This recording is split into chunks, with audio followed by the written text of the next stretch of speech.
You are now entering Dulles Man's World.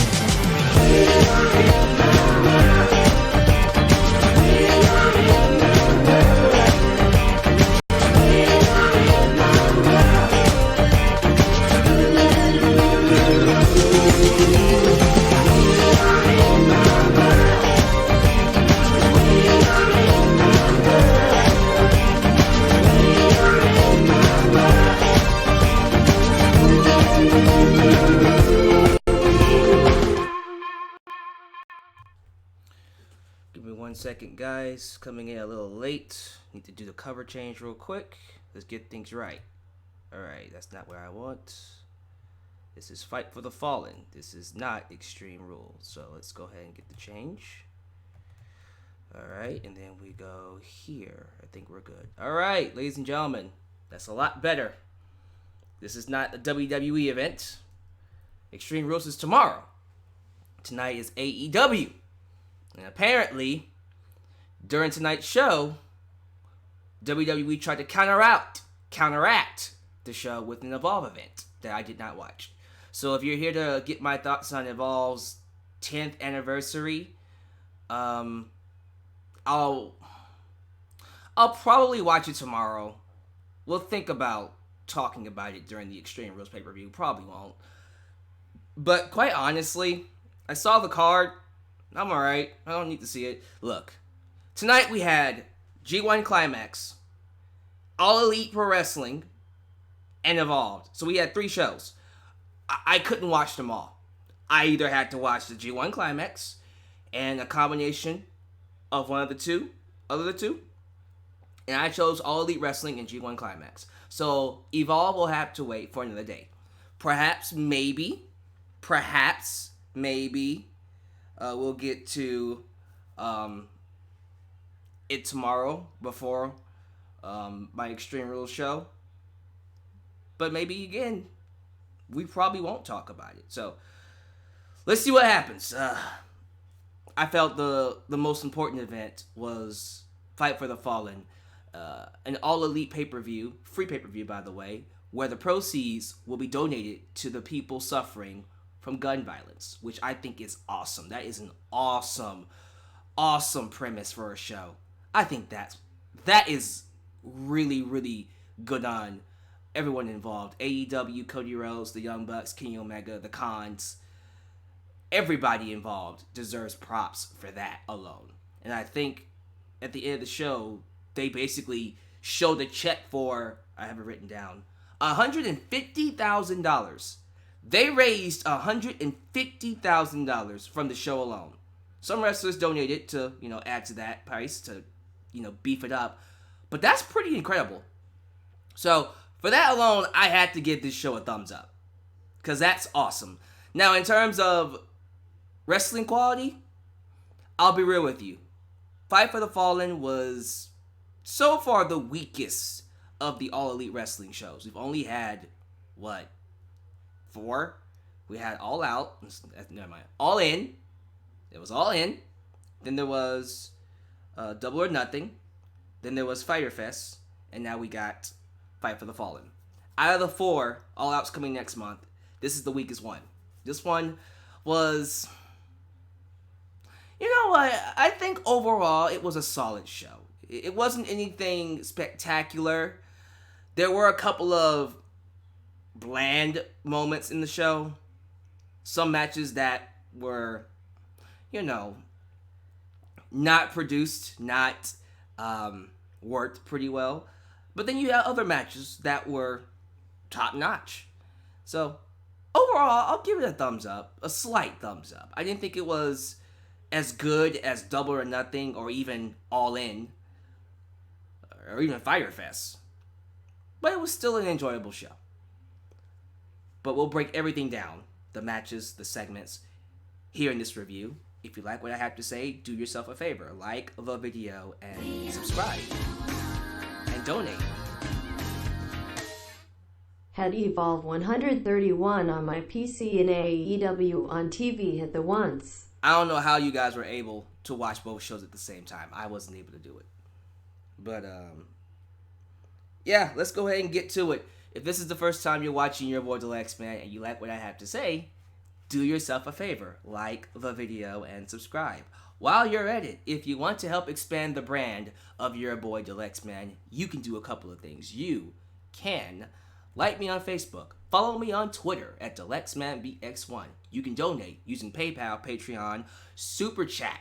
Buy yourself a Deluxe Man t-shirt today at Pro Wrestling Tees, and email me at justalexsworld@gmail.com. That's justalexsworld@gmail.com. Who's here? Who is joining me this late night? Now, some of you are from the UK, and I'm assuming you're, what, about to see the sunrise? Like, how, I don't even know what the time span is, but I know it's about like 5 a.m., 4 a.m. for you. So if you're watching me, thank you, especially. If you're from the UK, please let me know in the live chat. But say hello to Saved by the Grace, Spinosaurus, Adam Ritter, Malik Hiltz, T.Y. William, B.W. Rosa, Zach, Brandon Stevens, The Big Dog, Martin Braun, AJ Envoy, Avengers Fan 167, Sheba 3PT, The KDTV, Brandon James, Edwin R, The Elite Squad, Ultra Shadow 97, Chase 5677, Stephen Mackey, The Reviewer Experience, oh my lord, NB Kira, True Fire 901, Tina Dacus, Jaden London, DeAndre Kidd, Nathaniel, and Juan Lopez. Thank you guys for joining me. I'm excited to talk about the show, both shows, G1 Climax. We'll start off with that. This is going to be real quick, and then we'll get to All Elite Wrestling. Oh, those of you asking, I will not be talking about Jeff Hardy in this video. Jeff Hardy will be saved for the WWE broadcast tomorrow. Everything involving WWE, that being Evolve and Jeff Hardy, will be saved for WWE. But for this podcast, New Japan and All Elite Wrestling. Thank you guys for showing your patience for that. But let's just get to G1 Climax first. Just want to knock it out. I just want to talk about the B block matches for night 2. I felt like in terms of what we got, the 5 matches, the best match of the show was easily Tomohiro Ishii versus Jeff Cobb. That was an outstanding big man match. I feel like, as always, Tomohiro Ishii is just a phenomenal old school, hard-hitting, stiff, strong style wrestler that just makes everyone he wrestles with look like $1 million. And I thought he made Jeff Cobb look like a monster. And Jeff Cobb, who was also Matanza and Lucha Underground, held his own. And I was very pleased with this match. My favorite match of the 5. And, you know, I really did enjoy Juice Robinson versus Shingo Takagi. Don't know much about Shingo Takagi, but from the matches I've seen him with Will Ospreay and then this one, I'm liking what I see. But that was a great match. Got Jon Moxley taking on Tai Chi. Very solid match. Toru Yano defeats Tetsuya Naito. Oh no! Tetsuya getting upset by the comedy act. Ah, man. But, hey, I thought it was a funny comedy match. Not really a match. I don't even think they wrestled at all. It was just basically antics. And Toru Yano getting the victory. And then the main event was Hiroki Goto taking on Switchblade Jay White, which was alright. I didn't really have much to say about the main event. Still think kinda, I don't know. I still don't think that high of Jay White. Still think kind of low of him as a performer, but that's alright. It's just my opinion. And then you see the standings in the description box. So here are the people who have points right now, but from all of the standings: Okada, Kenta, Sanada, Fale, Archer, Goto, Ishii, Moxley, Robinson, and Yano. So that's it for the first 2 nights. We will continue to keep up with the G1 Climax throughout my reviews. And I hope you guys enjoy that. But if you was to go and watch these matches, I need you to see Tomohiro Ishii versus Jeff Cobb. And if you want something else, see Juice Robinson versus Shingo Takagi. And, you know, watch Jon Moxley because it's Jon Moxley. Anyways, on to Fight for the Fallen. we had 2 pre-show matches. And I just want to say this real quickly before we even get into the pre-show or the matches. The show itself was long.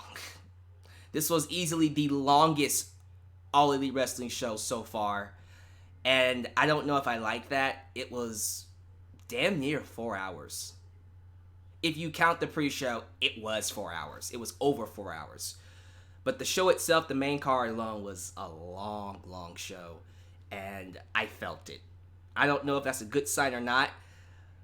But usually when a show is good, time just flies by. Now, I sat through the entire thing. So it couldn't have been that bad. But I did feel like it was dragging towards the end. By the main event, I was like, all right, guys, let's wrap this up. I appreciate the storytelling and the slow pace, but y'all, it's late. Let's wrap this up. And I don't know if that's the kind of, I don't know. I just kind of feel like that's not the right, that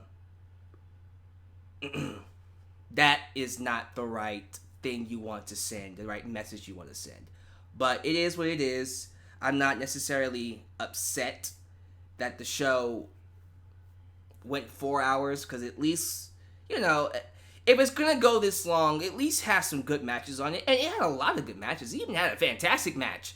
I just feel like, overall, for me, in particular, it was just a little too long. For my taste. That's just it. Also, commentary. We got to talk about commentary. In terms of the 3 guys we have, Excalibur, Jim Ross, and Alex Marvez, I have respect for Jim Ross. I have respect for Excalibur. I just kind of feel like Alex Marvez is he's just not cutting it. And let me just say this. I think Alex Marvez is very intelligent. I think he knows his stuff when it comes to wrestling. But he is lacking a lot of energy. And when I say a lot of it, when he talks, he sounds bored. Like he doesn't want to be there. The whole point of a commentator is to get you into the match, is to get you excited. And I'm not saying he has to yell and show a little personality. Well, I would like that, but you don't have to do that. I'm just saying you have to show some excitement. And I don't feel the excitement coming out of Alex Marvez. I don't feel it. And I don't think he's excited about the match. I just think he's just doing a job.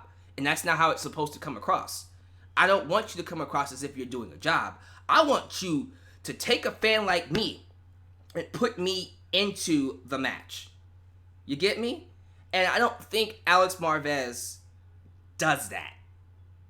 You know, I'm not saying Alex Marvez is a bad person. And I'm not saying he is incapable of being a good commentator.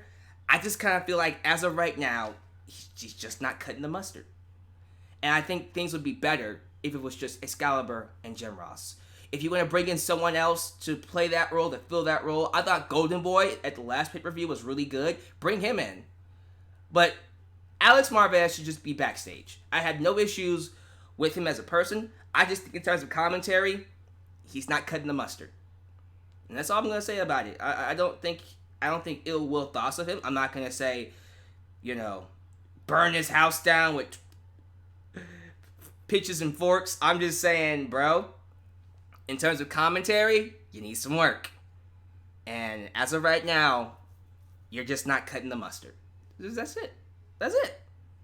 I don't want to bash the guy. I'm just expressing my opinion. So with that said, let's talk about the buy-in. The show that's supposedly supposed to get you excited for the actual card. And I'm not going to lie to you, these pre-show buy-ins, they're not I thought Double or Nothing was fun. And the first match of Fyter Fest was really good. But some of these matches on the pre-show are kinda... Like tonight, we had Sonny Kiss versus the Librarian. We say Librarian here, down here in Texas. Librarian. But the Librarian, Peter Avalon, And I thought the match surprisingly was fun. It was solid. I think Peter is a pretty good in-ring performer. I thought he did a better job than Leva Bates did. No offense, Leva. But I just feel like, for me, and the match ended the right way. Sonny Kiss was the one who came out the victory. And I'll say it was solid, but this Librarian gimmick, I'll tell you what. I'll give you some credit. It was getting over with the audience a little bit, because the crowd tonight was great. The audience tonight was a great audience. They fed off of everything they got. They was just there to have a good time. So it did get over a little bit more with this audience than it has in the past. But we need to give this something. If it's going to be here, okay, so be it. Just, it needs something to make me understand why. What is the point of Librarians? Like, what, why are you trying to get the crowd to be quiet in the, okay, whatever. I'm just trying to understand, like, what's the point? Like, Pentagon Jr. in the night, yeah, oh Lord.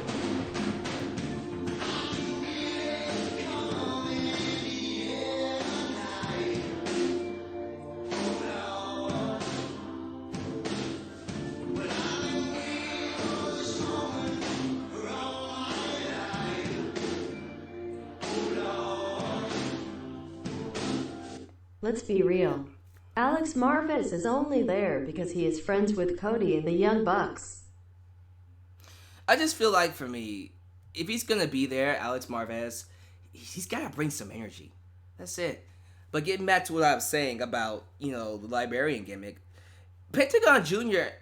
later on in the night was doing the shh. He was doing that too, but it was for a reason. Because when he told the crowd to be quiet, he slapped someone's chest and he got a pop out of that. It was for effect. Here it's just like, shh. I don't know. If the idea is to make fans hate the library or hate librarians and make them say, books suck, we hate books, because that was the chant that was happening. We hate reading. We hate reading. And I was just like, okay. I don't know if that was the point of the message, but okay. I just kind of feel like the gimmick in itself is just like, well, what's the point of all this? But whatever. That's just my opinion. It's just me. You're gonna do what you want to do with it, and that's cool. I just personally need a little bit more to care. Then we got the women's tag match featuring the debuts of Shoko Nakajima and Bea. Is it Bea Presley or is it B Presley? I'm gonna go with Bea Presley. And they took on Rio and Dr. Britt Baker, Mrs. Adam Cole, baby. And this was sloppy. I didn't necessarily think this was all that great, but it had its moments. There were a couple of nice spots in there, so I'll at least say it was passing. I did like the stuff between Britt Baker and Bea Presley. I thought those two carried the match especially. But something's off about these. I don't know who they got to represent the Japanese female department. Other than Aja Kong, Rio and all these other female wrestlers from Japan, even Shoka Nakajima, I'm just like, no offense, but you're not Asuka. You're not Kairi Sane. Y'all are not living up to the standard. And who could live up to the standard of those two? Especially Io Shirai. I'm not expecting that level, but come on. Like, y'all supposed to be better than what we're getting. But they were sloppy, especially. There was easily some communication problems, which could be a result of language barrier. Who knows? But it's still an average match. Nakajima and Presley win. And if they're building to Britt Baker versus Bea Presley at, All Out, and I'm assuming that's going to be for the Women's Championship, I'm pretty sure it'll be like a fatal four-way, Brandi Rhodes, Britt Baker, Bea Presley, and then, I don't know, Allie for the Women's Championship. I'll be like, all right, I'm cool with that. At least we're getting some feuds in the division, and it feels like an actual division, if you know what I mean. Now, that was the pre-show. And in terms of getting me excited for the show, might want to work on that just a little bit. That's one critique I will say to AEW. If the whole point of the pre-show is to get me excited for the actual show, building towards being Brit as their top women, that's cool with me. But if the whole point of the pre-show is to get me excited for your actual show, to buy in, to actually buy it, we need to do matches that actually make us go, oh yeah, I gotta get more of this. I thought Double or Nothing did that perfectly. It's just Fyter Fest and Fight for the Fallen. You know, I just feel like we're kind of weak, but at the same time, they're free, so I get it. They're free, so what are you buying in for? I don't know. But still, I just feel like if the point of it was to make us watch the main show, these need to be a lot better. But getting to the main card, we open up with a 6-man tag. Jimmy Havoc, Darby Allin, and Joey Janela taking on the Perfect 10, Shawn Spears, former Ty Dillinger, Sammy Guevara, and Maxwell Jacob Friedman. I can't tell you guys this enough, but I love me some Maxwell Jacob Friedman. He is a throwback to old school heels. I love seeing him get his ass whooped. He is very good at getting under my skin, and that's why I love him. He is a great villain. He reminds me of the Ric Flairs, the Triple H's, the Harley Races, those old school heels that literally make it extremely hard to love them. But he's so good at it that I can't help but appreciate him. It's one of those things where, as a fan, you appreciate how good he is. But then you turn on the TV and then you see him and you go, you son of a bitch. Someone punch him. You know what I mean? He's that good. But you know who was also good in this match? Freaking Shawn Spears. Ty Dillinger. Shawn Spears looked like a superstar in this match. He stuck out like a sore thumb.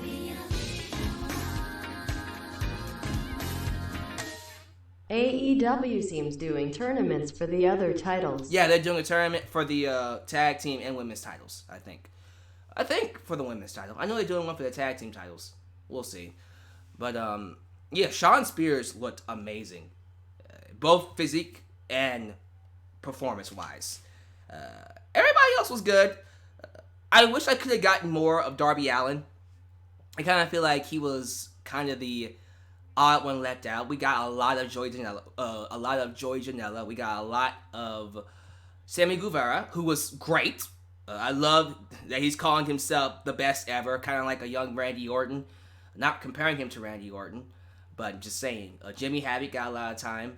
But again, I wish we really got more of Darby Allin. And if we ever do a match between Darby Allin and Sammy Guevara, I'm there for it. That could be an easy mid-card championship match. If they ever do a television championship title, which they should, that right there is the feud I would do it for. Darby Allin and Sammy Guevara. Now, there was a story between Maxwell Jacob Friedman and Shawn Spears because Shawn Spears attacked Cody last month at Fyter Fest, and Maxwell Jacob Friedman is friends with Cody Rhodes. And they had dissension, and they weren't getting along during the match. Oh, Lord.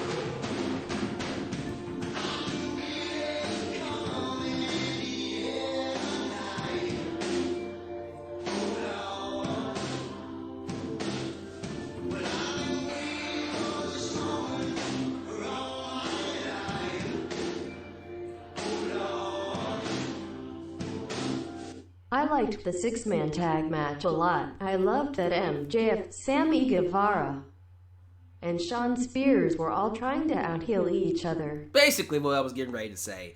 There was this dynamic where they were all just trying to be the bigger douchebag. And each time Maxwell Jacob Friedman would get some heat, Shawn Spears would have to come in and even get more heat. And then Sammy Guevara would try to get more heat. And then it would just lead to all of them getting their asses kicked and fans just wanting to see the good guys get the better of them. And that was a good dynamic to have. But overall, I thought it was a very fun match to open the show with. Really good opener.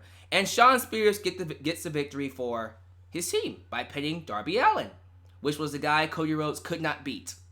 And I thought that was very poignant Very good storytelling on their part. And so now Shawn Spears can go around saying, I beat the guy that you couldn't beat, Cody. Which is building into their match at All Elite's next show at All Out. Shawn Spears versus Cody Rhodes, which should be an excellent match. I don't know if it's going to be no holds barred. It will probably just be a regular match. Can it be a regular match? I don't know. But that should be a really, really good match to see. Next up, we got Brandi Rhodes versus Allie. And it wasn't just a regular one-on-one women's match because we saw the appearance of Awesome Kong, who is now the muscle for Brandi Rhodes. And it was clear by this point who the villain of the match is. So Brandi Rhodes is... Predict AEW's other titles and MJF AEW Champions 19. Well, let's see. He'll probably be the champ. Just, World Championship, Television Championship, Women's Championship, and Tag Team titles. That's all we need. We don't need anything else. We don't need 50 other championships. We don't really need a Cruiserweight belt right now. Nah, let's just keep it at 4. Just keep it simple and just be done with it. Mid-card, world title, women's title, tag team. That's it. Now, back to what I was saying about Brandi Rhodes being a villain. It's clear what they're going about. What's going to happen with Brandi Rhodes here. If you saw the promo on the Rhodes family YouTube channel, Brandi is all about not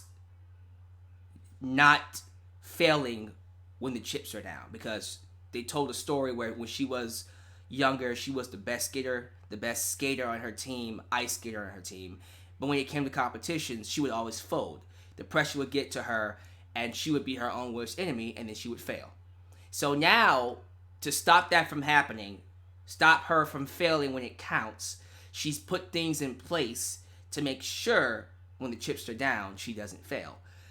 And that led to her inviting Awesome Kong, which I thought was a nice take on her story. Because they could have gone in either direction. She could have been the one to, do things the right way and win or lose when it counts, or just cheat. And she decided to cheat. I like the backstory to her illness. I think that's a great way to go about things. And the problem with this match wasn't Brandi Rhodes. It wasn't Awesome Kong. It was Allie. I don't know, but again, I remember Allie from Impact Wrestling, and even then, she didn't do anything for me.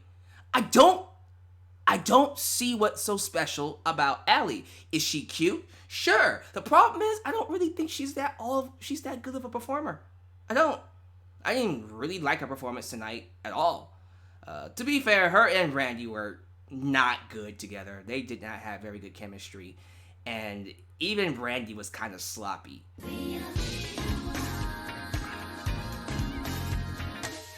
Brandi is AEW's answer to Stephanie McMahon, right? Technically, she is the corporate heel, corporate figure, which, I think we've had enough of those, but I do like the spin on it. I do like the little twist they put on it. I do like that we're not using her in a way where it's clear that she's showing, that she's going to get the championship, that it's going to be very predictable who's going to win. No, they're still making it possible that this woman is going to struggle. It's just she's now using her leverage to make things harder as an on-screen character for the wrestlers, because now she has Awesome Kong as a muscle. And as time goes by, which I think will happen, Brandi will eventually get that women's championship, and she will probably end up dropping it to Awesome Kong. Speaking of Awesome Kong, didn't really care much about the match. It was okay. It was decent enough. Brandi Rhodes wins, as she should. Why would she lose when she has Awesome Kong on the outside? I didn't care much about the match. I cared more about what happened afterwards. So, after Brandi wins, she starts beating up Allie, and then Awesome Kong comes in to pick up the scraps. And then, of all people to make the save, Aja Kong, mother flippin' Aja Kong comes out and gets in the face of Awesome Kong. Kong versus Kong at All Out. It's going to happen. Awesome Kong versus Aja Kong at All Out. Take my money now. And that's one thing I would say about the show. This show did an excellent job of building up to All Out. They did a great job. Awesome Kong versus Asia Kong. Take my money now, AEW. Oh, absolutely. It did an excellent job of really getting me excited for that particular match especially. Man, I'll tell y'all what. I'll tell you what. I know a lot of people are very worried about Aja Kong, especially wrestling because of her age. And this being a big woman match, there's no guarantee it'll be good. But if y'all would have told me in 2019 that I would be seeing Awesome Kong versus Aja Kong like years ago, I would have laughed at your face. It might not be a good match. I don't care. I want to see it. I'm going to watch the match and I'm going to get as much as I can out of it. This is the match I got to see. I got to see Awesome Kong and I got to see her fight Aja Kong. I'm just saying. So that's going to be a great match. Nothing else really to say about it. Might as well be freaking Godzilla versus King Kong. For real, for real. Now, next up is... It's a tag team tournament. I don't even know how to word it. It's a tag team tournament bye match. So whoever wins this match gets a bye in the first round. They don't have to compete in the first round. It's the Dark Order versus Jack Evans and Angelico versus Jungle Boy and Luchasaurus. So let's talk about the Dark Order because I've given this a shot for the last few months. I don't necessarily hate it. And again, like the Librarian, I appreciate them for trying something new. And maybe over time, I'll start to appreciate it a little bit more. But something's off. I don't know. I get it. It's an evil cult. And the uniqueness of it is something I can appreciate it. I don't know. Something's not clicking. I felt like Jungle Boy and Luchasaurus made a better impression on me than the Dark Order did. And I say that knowing Evans and Angelico are in this match. And the reason I don't mention them is because I've already become a fan of them. They're already awesome in my books. I've seen them wrestle in Lucha Underground and AAA. So I know they're great. I haven't seen much of the Dark Order, and I haven't seen much of Jungle Boy and Luchasaurus. I thought Jungle Boy and Luchasaurus were the stars of this match. Easily Luchasaurus. He was amazing. That big man, 6'5", 6'6", 6'7", doing those backflips, moonsaults, all that kind of stuff was amazing to watch. I need to see more of Jungle Boy and Luchasaurus. That is a great tag team, and I want to see what they can do. Despite my thoughts on the Dark Order, who won the match, by the way, I'm really, really excited for this tag team division. I feel like AEW has a very stacked tag team division. And the women's division is pretty stacked too. We gotta get some things in order with the women's division. I feel like we're still trying to get the pieces set. But the tag team division looks very good. Really, really good. We got another tag team match to talk about later on, but I really enjoyed this match. Next up is Hangman Adam Page versus Kip Sabian. It was good. I don't really have much to say about it though. And that's my problem. Hangman Adam Page is about to compete for the World Championship. Meaning, this man is a contender to be the best wrestler in the company. And when I compare Adam Page, Hangman Adam Page, to the likes of Omega, Cody Rhodes, Chris Jericho, Pentagon Jr., who is a main event player, by the way, just want to put that out there. Even Maxwell Jacob Freeman, when I compare him to the main event players, the ones who are the main event, the Jon Moxleys, he's not quite there. And I say that wholeheartedly because I want him to be there. I want to see Adam Page get there. And I think he can be a main event player. I just don't see... I just don't feel like he's getting the right kind of direction. He has the right direction to get there. Because as of right now, and I'm going to be real with you, the match with Kip Sabian was good. He won the match. But in terms of this match between him and Chris Jericho, I don't see him beating Jericho. I don't see why we wouldn't give Jericho the belt. He's the bigger star. He has the bigger name value. He's a better drawer. He's the bigger attraction. Not a lot of people know Hangman Adam Page. And I don't know if going into your first few months as a new brand, you want to put the belt on someone nobody knows.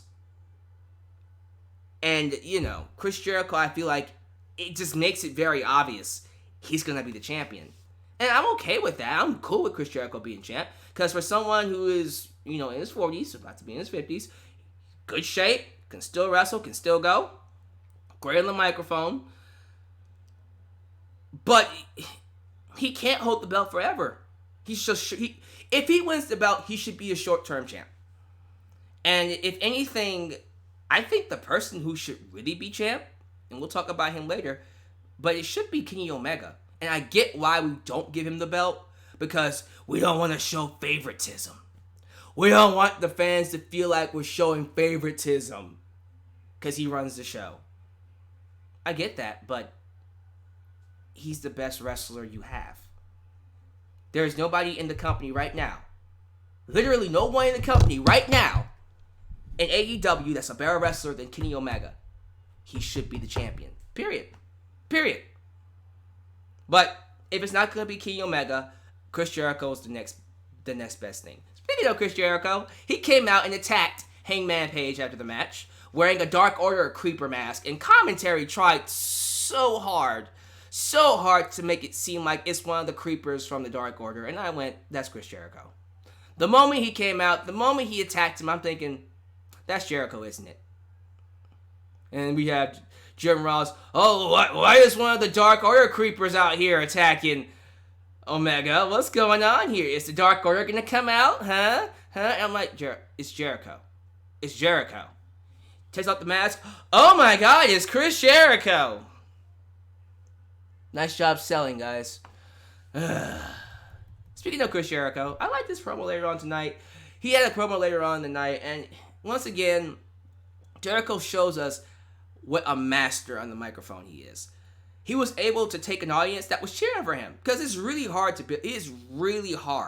to boo Chris Jericho. He's way too respectable. He has too much of a big history, big legacy in WWE, too much of a big resume, just a lot of things to his name to really hate him. But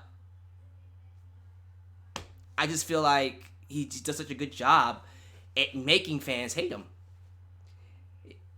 It just comes naturally to him. He's just a natural douchebag. And so it just makes the matches even more better. He single-handedly sold the main event for All Elite Wrestling's August pay-per-view All Out. And I was getting a little worried about that match too, because I'm thinking, oh my goodness, Aja Kong versus Awesome Kong. And then you got the Women's Championship. And then you got Shawn Spears and Cody Rhodes. Then you got Jon Moxley and Kenny Omega. And you got all these other matches happening. I don't know if Jericho and Omega. See, I'm doing it now. Jericho and Hangman will be able to compete. I'm a little worried about that. Just a little bit. But we'll see. We'll see what happens. Can't forget about that ladder match. Jesus Christ, they're stacking the hell out of this show. But, the promo was good, and to see Hangman Page go out there and get his revenge on Jericho attacking him, it did its job. Do I think Hangman Page will beat Chris Jericho? No. But it was serviceable for what it was meant to do. And that's all I can really say about that. Now, let's see here. I think the next match was SCU versus the Lucha Brothers, right? Yes, it was. Kazarian and Scorpio Sky from SoCal Uncensored, SCU, took on Pentagon Jr., Cero Miedo, and his brother Phoenix, known as the Lucha Brothers. Loved the match. Very fun stuff. Love the dueling SCU, Cero Miedo, SCU, Cero Miedo, SCU chants going on. That was a fun part of the match. Like, it's just good to root for people you like. And both teams were badass. I thought everyone looked good. There was a miscue during the match. Phoenix was going to dive to the outside, and then he stopped because I think Kazarian was either too far away or he was not in the right spot. That was only one blip in the match. Other than that, I had fun. That was a good match. And the Lucha Brothers win. And throughout the night, this is something Alex Marvez did that got on my nerves. He was talking about, well, this is their first match that they won because they haven't won a match yet in AEW. I'm just looking at him like, bro, you've only had 2 shows. You know what I mean? It's just like AEW has only had 2 shows. Double or Nothing and Fyre Fest. Why are we reminding fans that they haven't won a match yet? What? Come on, Alex. Your name is Alex. You gotta be smarter than that, buddy. Kenny Omega versus Cima was a fantastic match. Easily match of the night. And once again, showcasing why I believe Kenny Omega really should be in the main event. Now, I know a lot of people don't want to see Omega versus Jericho. Again, I get it. I understand it.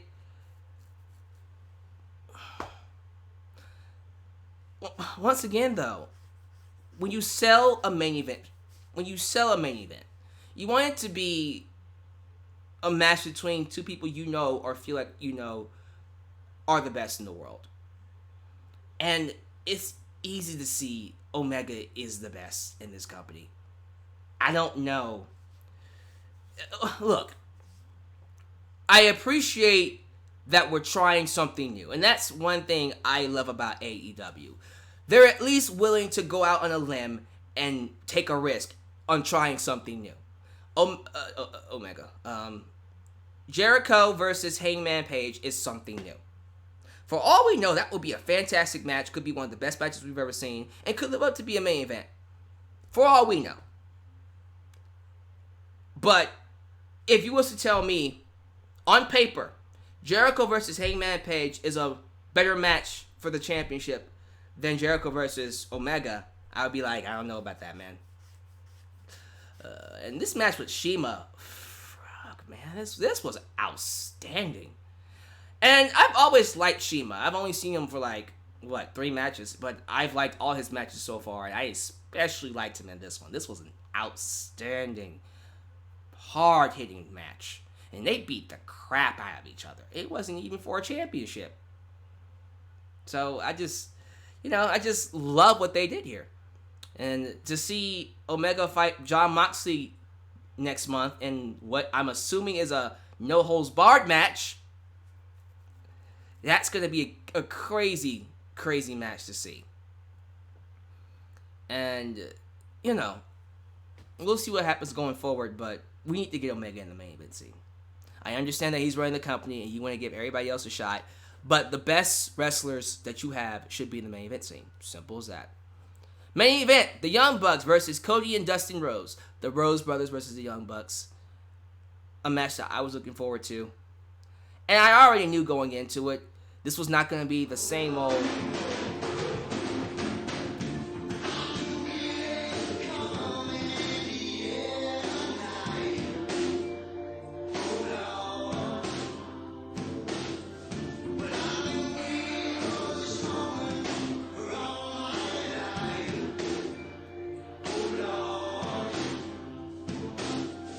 Looks like the comedy is gradually toning down.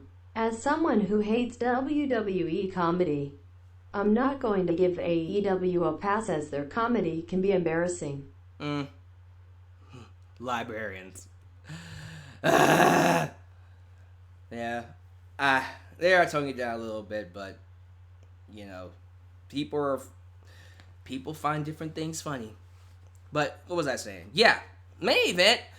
I appreciate the fact that, once again, we're having a match that we haven't seen before. It's something fresh. It's something new. They were calling it a dream match, though, to which I said, Look, I'm happy we're seeing the match, but dream match? Ain't that a bit of a stretch, y'all? A dream match? I don't know. Look, I love the Rhodes Brothers. I especially love the Young Bucks for what they are. But I love I love both tag teams. It's just, when it comes to the match, I already knew that it wasn't going to be as good as everyone predicted, because unless the Young Bucks are able to go that fast-paced, unorthodox, do I dare say indie-rific PWG style, I don't know if they're able to work. Well, I'll take that back, because they had a classic between Kenny Omega and Kota Ibushi, which, goes to show you they can do storytelling when they need to. Here, I was feeling the length of the show with this match, because this was the match I was like, all right, y'all, it's getting late. Let's wrap this up. I don't know if this was the match to really slow things down on. They slowed it down. They worked an old school wrestling match, and it was a pretty solid old school wrestling match. Don't get me wrong. They did a really good job with the match itself. It's just, for me, in terms of the length of the show, was this the right kind of match to end it on? Because fans were falling asleep. I'll be honest with you. I was just about, come on, y'all, let's wrap this up. So, I don't know. I just personally feel like, for me, the pace was a little slow. It was dragging. But that's not saying it was a bad match. I do feel like there was enough in the match to make it enjoyable, and the Young Bucks won, which was cool to see. And then we got the whole donation afterwards, where they donated $150,000 to, the victims of gun violence. And I love how the show was supposed to end with Omega going, goodbye, mwah, and good night. Bang! But he couldn't do that, because it wouldn't look good if, after they donated $150,000 to gun violence, victims of gun violence, we have Kenny Omega on TV going, goodbye and good night, bang. Now good luck. And he caught that. I think when he was signing out, in the middle of it, he was like, oh, I can't just bang. It doesn't make us look good at all. But I'm just like, but that's what we want to see. Omega, we want to see you go bang. But okay, I get it. Now good luck. So he did something else. He was like, goodbye, mwah, and good night, boing. So I was like, all right, boing, boing. But regardless, it's it to me was definitely a thumbs up show, and I feel like, although it was the weakest, I was so tired that I missed the ending. Sleeping face. Yeah, I almost fell asleep myself. Now, I've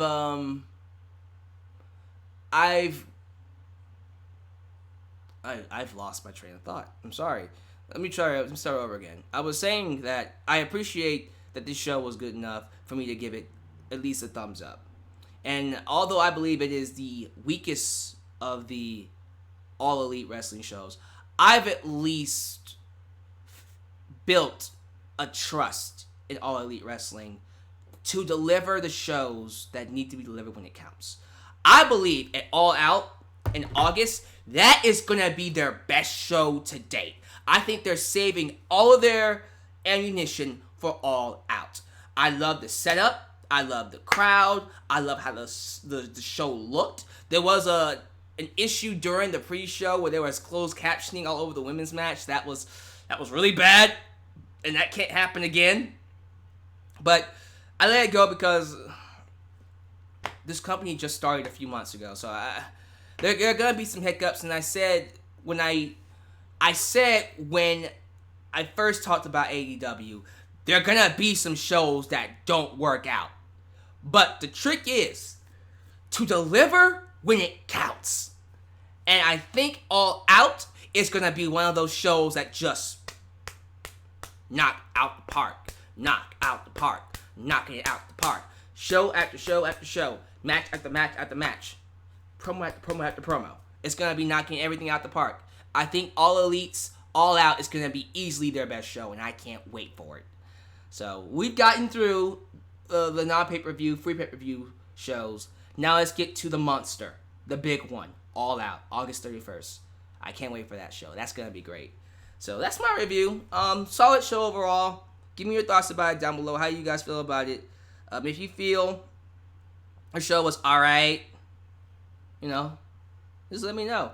If you feel like the show wasn't as good as I'm making it seem, that's cool too. Just let me know how you feel. Be sure you like the video, comment, and subscribe if you have not. And I will catch you guys next time right here in your boy Gillette's Miss World. Tomorrow, Extreme Rules. Don't miss it. See you guys next time. I'm out. Peace.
I loved the main event. I'm a big fan of the old school style of wrestling.